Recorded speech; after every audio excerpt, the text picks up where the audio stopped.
see behind me, this is kind of the remaining of our summer production. We do still have tomatoes in the high tunnels, but right now it's the last week of September.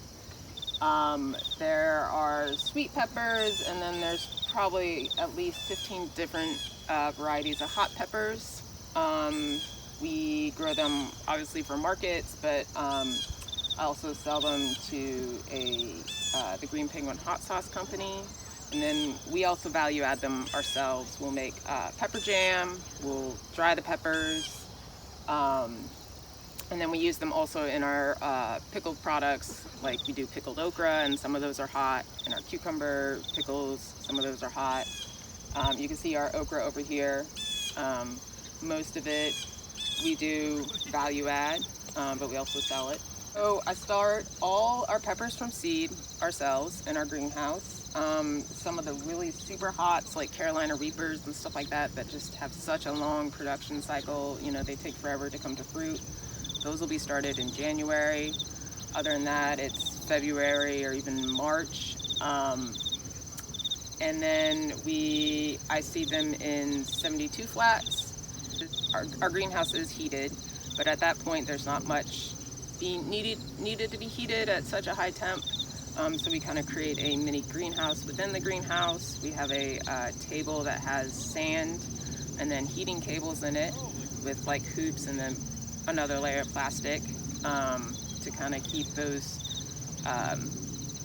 summer crops like the eggplant and the peppers and the tomatoes like even warmer than the greenhouse temp. These were transplanted out late April.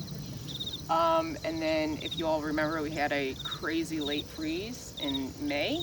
And so we had set up hoops and we had like 4 layers of row cover and then like a tarp over it.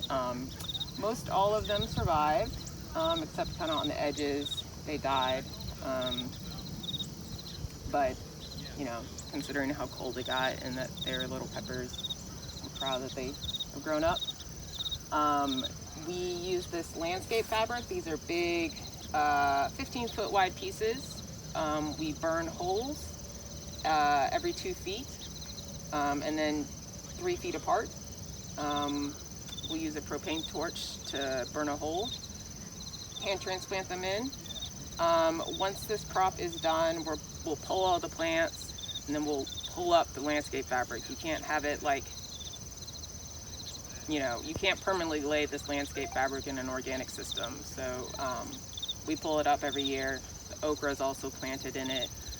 But it's great because it keeps the weeds down. Black keeps the soil warm, and then it holds in the moisture. We do have irrigation set up. These guys are like what we call our big guy sprinklers, that they just have a wider range.